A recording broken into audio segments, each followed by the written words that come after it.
ঋষিবাণীর আরো একটা নতুন পর্বে আমি অর্ণব আপনাদের স্বাগত জানাই। আমাদের সঙ্গে আজও আপনাদের জীবনের নানা প্রশ্ন, নানা সমস্যার সমাধান নিয়ে আলোচনা করার জন্য উপস্থিত রয়েছেন শান্তনু শাস্ত্রী।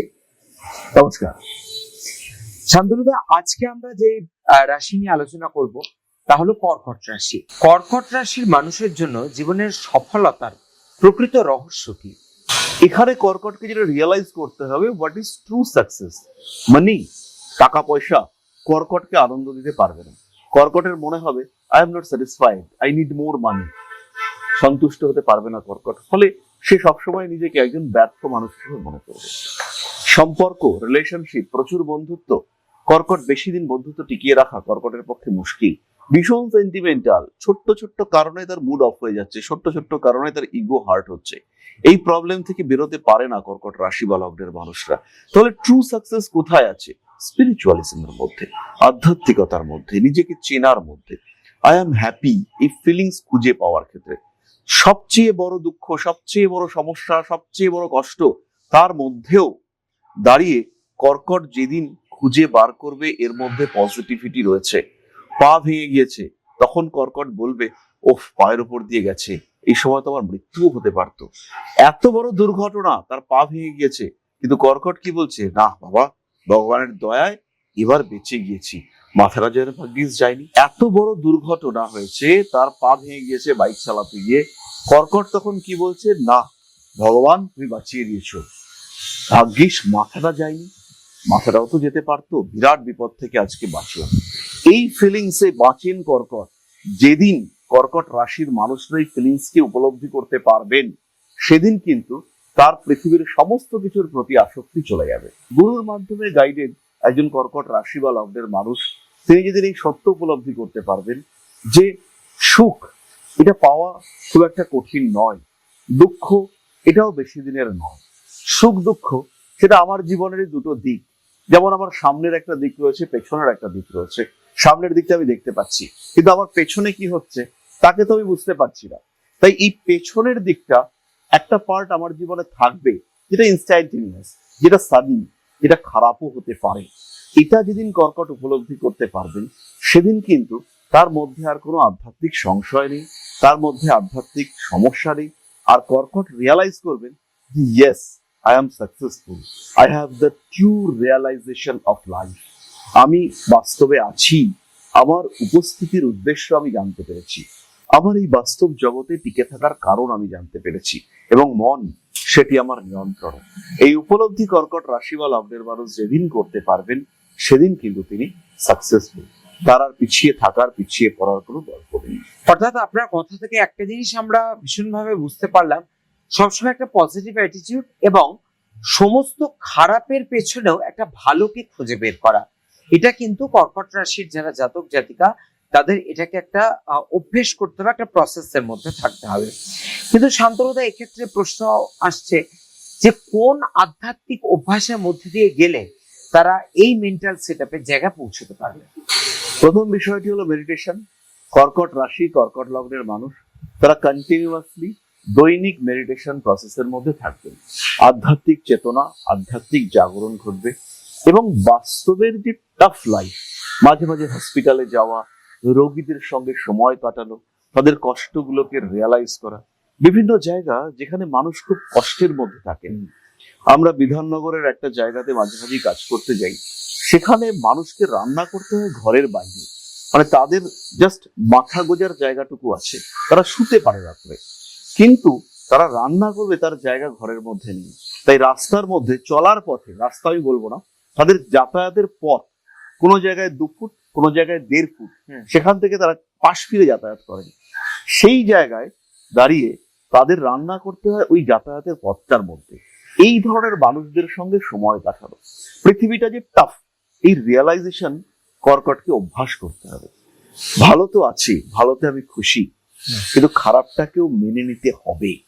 সামনের দিকে আমি দেখতে পাচ্ছি, কিন্তু পেছনে অজ্ঞাত শত্রু রয়েছেন, এই শত্রুকে রিয়ালাইজ করতে হবে। আর এই রিয়ালাইজেশনের অভ্যাস, সেটাই কিন্তু কর্কটকে ফিলিংস এনে দেবে যে জীবনের যা কিছু সমস্যা আছে, সেই সমস্যা থেকে উত্তরণের পথ আমরা খুঁজে বার করতে পারি। জীবনের প্রত্যেকটি দুঃখ, তার মধ্যেও সুখের অনুভূতি রয়েছে এবং দুঃখের পরে শান্তি, স্বস্তি আসবে এই বিশ্বাস আমার উপরে যিনি রয়েছেন, যে পরমাত্মা, তার মাধ্যমে আমি আমার আত্মা প্রাপ্ত হয়েছি, সেই ফিলিং, তার প্রতি অসীম কৃতজ্ঞতা, সেটাই কিন্তু কর্কটকে তার ভালো থাকাকে এনে দেবে। আর এই অভ্যাস যেদিন কর্কট করতে সাকসেসফুল হবেন, সেদিন কিন্তু কর্কট হ্যাপি, মন তার নিয়ন্ত্রণে। শুধু মন নয়, দ্য হোল ইউনিভার্স তার সঙ্গে কানেক্টেড, কমপ্লিট ইউনিভার্স তার দ্বারা নিয়ন্ত্রিত। তার আশেপাশের প্রত্যেকটি মানুষ, তার প্রকৃতি, সমস্ত কিছু তাকে শুধু আনন্দই দিচ্ছে। আর সেই সময় কর্কট রাশি বা লগ্নের মানুষরা বলতে পারবে, yes, I am happy and I am proud of my life and I am happy with everything those I have got. অর্থাৎ যেটা আমরা বুঝতে পারলাম, অভিজ্ঞতার জীবনে খুব প্রয়োজন। সমাজের বিভিন্ন স্তরের মানুষের সঙ্গে তাদের জীবনের বিভিন্ন ওঠা পড়ার সঙ্গে নিজেকে নিজের চোখে সেটাকে চাক্ষুষ করার খুব প্রয়োজন, সেটা আমরা বুঝতে পারলাম। এ বিষয়ে আর একটা কথা জিজ্ঞেস করব, এই কর্কট রাশির যারা জাতক জাতিকা, তাদের কাছে ভগবানের শিক্ষা কি হতে পারে? আমাদের প্রত্যেকটি মানুষকেই ঈশ্বর বিভিন্ন সময় বিভিন্ন ভাবে শিক্ষা দিয়ে থাকেন। প্রকৃতি হচ্ছে সবচেয়ে বড় গুরু। কর্কট রাশি বা লগ্নের মানুষদের ক্ষেত্রেও এর কিন্তু ব্যতিক্রম নেই। একটা ছোট্ট গল্প বলি। একজন টিচার, তিনি রিটায়ার করেছেন।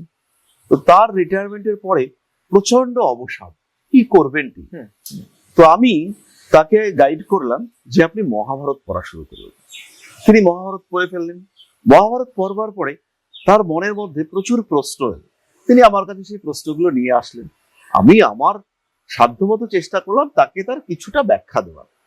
তো সেই ব্যাখ্যায় তিনি স্যাটিসফাইড হলেন এবং হওয়ার পরে তিনি আর একটা কাজ শুরু করলেন। এবারই হলো তার লাইফের টুইস্ট। তিনি একটা মন্দিরে বসে ছোট ছোট শিশুদের বিকেলবেলা গীতা পড়াতে শুরু করলেন। তিনি নিজে গীতা পড়লেন। তিনি গীতা প্রেসের আমার কাছে জিজ্ঞেস করেছিলেন কোন গীতাটা পড়বো, ডিটেল বোঝার জন্য। তো আমি তাকে স্বামী রামসুখ দাস তার গীতাটা প্রেসক্রাইব করেছিলাম।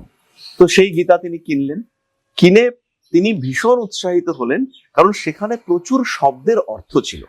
গীতাকে তিনি উপলব্ধি করতে শুরু করলেন এবং তিনি বিকেলবেলা গিয়ে একটা মন্দিরে গীতা পড়াতে শুরু করলেন। কাদের না, মন্দিরের পাশের পার্কে কিছু বাচ্চারা খেলাধুলা করতো, তাদেরকে তিনি বসাতেন, বসিয়ে তিনি গীতা পড়াতেন এবং পড়ানো কমপ্লিট হলে একটা চকলেট দেওয়া শুরু করলেন। বেশ কিছু বাচ্চা প্রথম দিকে ইন্টারেস্টেড হলো, প্রত্যেকদিন কিছুক্ষণ বসলে একটা চকলেট পাওয়া যায়। কিন্তু শিশু মন, কিছুদিন পরেই বাচ্চার সংখ্যা কমতে থাকলো, চকলেটের থেকে খেলার প্রতি আগ্রহ বাড়তে থাকলো।